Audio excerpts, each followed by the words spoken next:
Você faz, resolve, aguenta, sustenta. E mesmo assim, quando o dia termina, algo dentro de você sussurra que não foi o bastante. Não importa o quanto você entregue, não importa o quanto produza. A sensação é sempre a mesma. Falta alguma coisa. E aqui está a verdade que poucos têm coragem de encarar. Esse peso que você carrega não vem do mundo. Vem da forma como você se trata.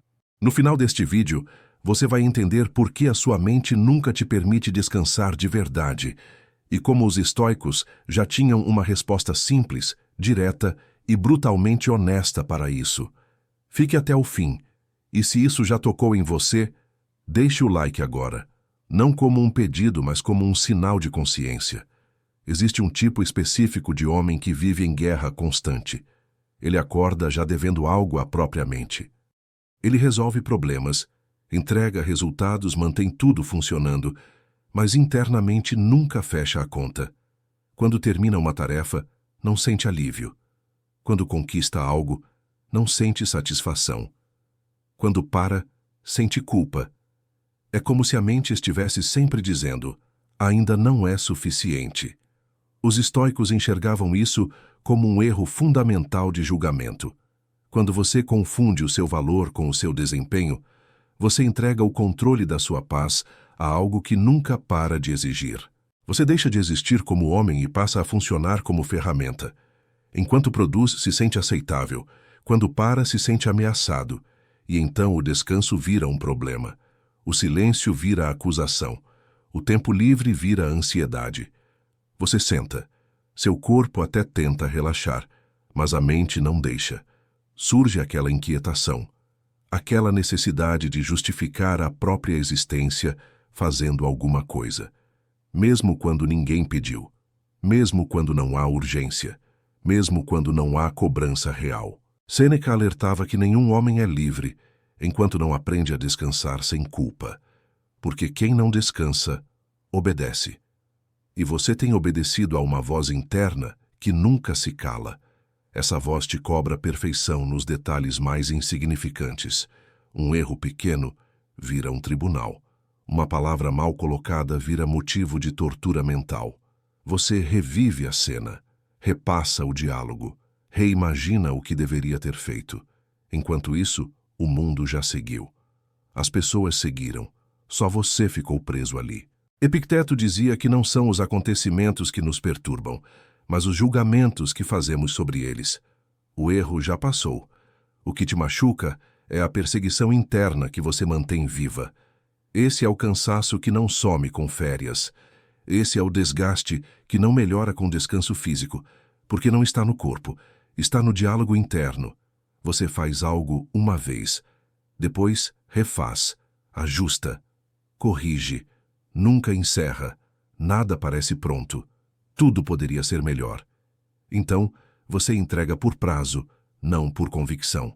E mesmo assim sai com a sensação de falha, como se tivesse deixado algo incompleto, como se estivesse sempre atrasado em relação a si mesmo.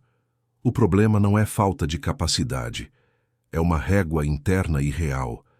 Você exige de si um nível que não concede a mais ninguém, e quando não alcança, se pune.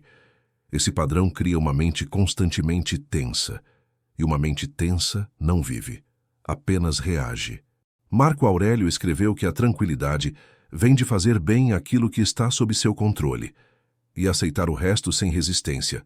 Mas você não aceita, você insiste em controlar o impossível. Existe outro detalhe que quase ninguém percebe. Na maioria das vezes, ninguém está te cobrando. Essa pressão não vem do seu chefe, nem da sua família, nem das pessoas ao redor. Ela nasce dentro de você. Você cria expectativas que ninguém verbalizou.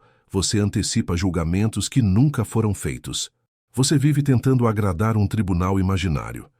E quando finalmente percebe isso, algo dói. Porque entende que o carrasco sempre foi interno.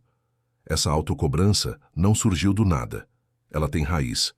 Talvez você tenha aprendido cedo que só seria visto se entregasse mais. Talvez cresceu ouvindo que precisava provar valor. Talvez amadureceu cedo demais, assumiu responsabilidades cedo demais e construiu uma identidade baseada em aguentar tudo. Então você virou o forte, o responsável. O que dá conta? E agora tem medo de soltar isso, porque sem esse papel, quem você seria?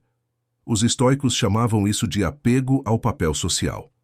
Quando você confunde função com identidade, você se aprisiona. Você passa a viver para manter uma imagem, não para preservar a própria integridade. No fundo, a autocobrança excessiva é medo. Medo de decepcionar. Medo de não ser aceito. Medo de não ser amado. Então, você se força, se pressiona, se maltrata, porque acredita que se relaxar vai perder valor. Mas aqui está o paradoxo brutal. Quanto mais você se cobra, menos força real você tem. Porque força sem paz é apenas tensão prolongada.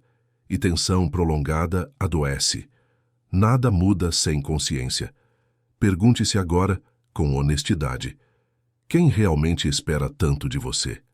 Quem realmente exige esse nível absurdo? Na maioria dos casos, a resposta é simples e desconfortável. Você. E quando você percebe isso, algo raro acontece.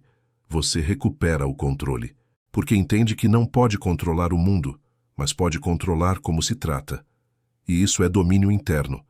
Aqui entra a regra estoica que muda tudo. Uma regra simples, direta, aplicável hoje. Pergunte-se ao final do dia: eu fiz o que estava sob meu controle? Se a resposta for sim, encerre. Não revise. Não se puna. Não negocie com a culpa. Os estoicos não buscavam perfeição. Buscavam coerência interna. Fazer o necessário. Aceitar o limite. Seguir em paz. Quando você reduz a pressão, algo curioso acontece. Você decide melhor. Erra menos. Produz com mais clareza. Porque não está tenso. A autocobrança excessiva não te levou mais longe. Ela apenas te manteve ocupado, cansado e desconectado de si mesmo. Domínio interno começa quando você se trata com justiça, não com crueldade. Agora você entende por que nunca descansava de verdade. Não era falta de disciplina, era excesso de cobrança. Quando você controla a própria mente, o mundo externo perde poder sobre você. Esse é o caminho estoico, silencioso, firme, inabalável. Se você ficou até o fim, escreva nos comentários a palavra controle. Isso não é engajamento, é rito. E me diga, qual dessas atitudes você mais precisa aplicar hoje? Nos vemos no próximo ritual.